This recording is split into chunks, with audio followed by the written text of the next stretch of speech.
Coucou tout le monde, j'espère que vous allez bien. Alors aujourd'hui, je devais vous faire un tuto d'un mini-album, mais il s'avère que ma Canon Selfie, je ne sais pas, elle ne fonctionne plus. J'ai pas réussi à imprimer mes photos et je trouvais que vous montrer cet album sans photos, c'était pas très joli et ça rendait pas grand chose.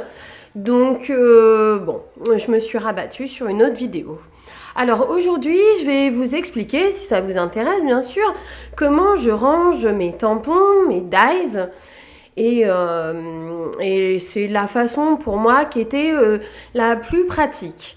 Alors, pour commencer, donc je vous montre, alors pour ranger mes dies, j'utilise, vous savez, les pochettes qui servent à ranger les CD. Alors bien sûr, maintenant on a moins de CD qu'avant. Néanmoins, donc il existe toujours des pochettes. Celle-ci, je l'ai trouvée sur Amazon. Sincèrement, je crois que j'ai dû la payer 3 € et quelques. Donc ça vaut quand même plutôt le coup. Alors je ne sais plus combien il y a de pochettes à l'intérieur. Il me semble qu'il y en a 200. Mais voilà, vous ne pouvez pas utiliser les 200 dans la mesure où le dies est quand même relativement épais. Donc si vous voulez, vous allez utiliser une partie de la pochette, mais pas toute parce que sinon à la fin, vous ne pouvez plus fermer votre pochette. Alors je vous montre comment ça fonctionne. Alors vous voyez, donc vous avez à chaque fois votre petite pochette comme ça. Alors j'ai acheté des plaques aimantées que j'ai trouvées aussi sur Amazon. Alors bon, je vous avoue, je ne suis pas très pro Amazon, mais il est vrai que pour certaines choses, c'est bien pratique quand même. Donc voilà, des petites plaques aimantées.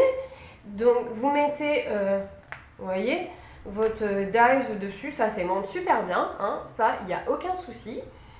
Vous pouvez mettre, alors par contre, il est vrai que si vous avez des gros dies, on va dire comme ceci, par exemple des dies pour créer des pochettes, etc., ça va pas rentrer dans votre pochette. Mais alors vous pouvez prendre après des pochettes CD qui sont un peu plus hautes et vous découpez les pochettes et donc vous pouvez mettre des grands dies. Là, moi, c'est pour mettre essentiellement des petits dies ou des dies moyens. Enfin, bien que, vous voyez, là, j'ai quand même une assez grande étoile et ça passe. Hein. On n'a pas non plus que des dies géants. Donc voilà, ça aimante super bien. À chaque fois, donc je les ai coupées, les plaques aimantées, de manière à ce que ça corresponde bien sûr à votre pochette. Et donc voilà, à chaque fois, donc j'ai mis tous mes dies. Donc l'avantage c'est que comme ça, quand c'est des collections comme ça, vous voyez celui-là il est quand même relativement grand. Hein. Quand c'est des collections comme ça, je peux les ranger ensemble. Donc ça c'est quand même assez pratique. Et après je les ai rangés aussi par thème. Donc je vous montre à peu près. Hein. Il y en a bon, qui sont plus ou moins mal rangés. Vous voyez, vous pouvez mettre quand même des grands dies. Hein. Enfin, donc voilà. Alors il s'avère que j'ai 3 pochettes comme ça. Donc 3 pochettes de dies. Voilà, vous voyez, j'ai pas... Voilà, il va me rester à la fin que quelques pochettes. Parce que voilà, avec l'épaisseur des dies et des plaques aimantées, vous allez voir à la fin, vous ne pouvez plus fermer en fait votre pochette. Donc je trouvais que c'était hyper pratique. Parce que non seulement ça prend pas beaucoup de place, c'est un carré, ça prend pas beaucoup de place dans vos tiroirs, dans vos placards. En plus, vous avez une visibilité et vous pouvez tourner rapidement comme ça pour dire tiens, je veux celui-là. Donc hyper facile à retrouver vos dies, surtout si vous les rangez par thème. Et en plus, si des fois vous allez faire du scrap chez une copine ou autre, voilà, enfin je veux dire, vous pouvez mettre ça dans votre sac et vous transportez vos dies. Donc pour moi, sincèrement, je trouve que c'est vraiment... Enfin, j'ai essayé plein de choses et on voit plein de choses sur YouTube et Internet pour savoir comment ranger les dies et les tampons. Pour moi, c'est une des meilleures solutions. Après, chacun son avis et chacun fait comme il l'entend et chacun son organisation. Mais moi, je partage juste aujourd'hui ce que je fais. Donc voilà pour le rangement de dies. Vous voyez, c'est vraiment pas compliqué. En plus, vous allez voir, ça va pas vous mettre 3 heures pour ranger. Il vous suffit juste de couper, comme je vous disais, vos plaques aimantées juste au format. Après, vous avez juste à aimanter, à ranger dedans. Et voilà, c'est simple quoi. Voilà. Donc voilà pour les dies. Ensuite, autre chose. Pour ranger tout ce qui est tampon clear. Alors j'avais fait une vidéo où je faisais moi-même en fait mon petit livre en fait de rangement de tampons qui était très pratique. Mais le problème c'est qu'on manipule tellement que bah à force, enfin moi mon petit livret il s'est abîmé et à la fin il s'est même déchiré. Donc je voulais quelque chose de beaucoup plus résistant. Alors là, ce sont simplement des petits classeurs que vous trouvez notamment chez Bureau Vallée. Donc des petits classeurs qui vous permettent, vous savez, de ranger soit des fiches ou c'est des classeurs aussi pour ranger de la comptabilité, petite comptabilité. Alors ce que j'ai fait, c'est que en fait j'ai utilisé du rhodoïde que j'ai trouvé aussi chez Bureau Vallée. C'est du rhodoïde qui vous permet de faire, vous savez, les couvertures des dossiers. Des dossiers des fois que vous reliez et vous mettez une couverture en plastique donc sur le devant du dossier. Donc c'est ça que j'ai acheté. Donc c'est du rhodoïde. Alors c'est du format, je vais vous montrer. Donc c'est du format comme ceci A4 que j'ai en fait moi plié en deux pour que ça corresponde donc au format du classeur.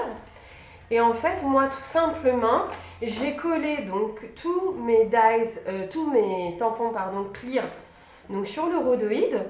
Donc c'est comme le rhodoïde que vous trouvez en fait quand vous achetez vos tampons clear. Donc ça colle, vous voyez, super bien. Et pour qu'il y ait une bonne visibilité en fait de mes tampons et que je les retrouve facilement, en fait j'ai juste collé donc dessus avec du scotch double face que vous trouvez chez Action. J'ai collé en fait l'imprimé des tampons, voilà, dessus. Donc comme ça, et donc j'ai fait des trous qui correspondent donc à mes anneaux. Donc comme ça, c'est pareil, vous avez une bonne visibilité de vos tampons. Voilà, vous tournez comme ça et vous voyez à chaque fois tous vos tampons. Donc vous pouvez aussi les ranger par thème ou pas. Et donc je trouve que c'est hyper pratique. Alors après quand vous voulez utiliser un tampon, vous ouvrez, hop, et puis vous prenez vos tampons comme si c'était dans une pochette basique de tampons clear. Et à chaque fois, voilà, vous rangez. Donc je trouve que c'est, donc j'en ai à peu près 5 des petits classeurs comme ça. Je trouve que c'est hyper pratique. En plus c'est pareil, à ranger dans un placard ou dans un tiroir, ça prend pas énormément de place. Vous pouvez aussi chevaucher en fait vos classeurs comme ceci pour bien vous organiser dans votre rangement. Et puis pareil, si vous voulez vous déplacer et aller chez une copine pour faire du scrap, voilà, vous emmenez tout simplement votre petit classeur à tampons et vous avez tout, vous avez tout sur place. C'est pas lourd, ça rentre dans un sac assez aisément et je trouvais que c'était hyper pratique. Donc voilà pour ma deuxième solution. Après, je vous dis, c'est moi, je partage ma façon de faire et ma façon de ranger, mais après, à vous de faire comme vous le souhaitez. Voilà. Et troisième astuce, si on peut dire, entre guillemets, ce sont des boîtes comme ça, je pense que vous devez connaître. Il n'y a rien de révolutionnaire. Ce sont des boîtes que j'ai trouvées, je crois, chez Scrap Didi. Voilà, ils font des petites boîtes en plastique. Alors, ce que j'ai trouvé vraiment bien, c'est qu'elles sont assez épaisses.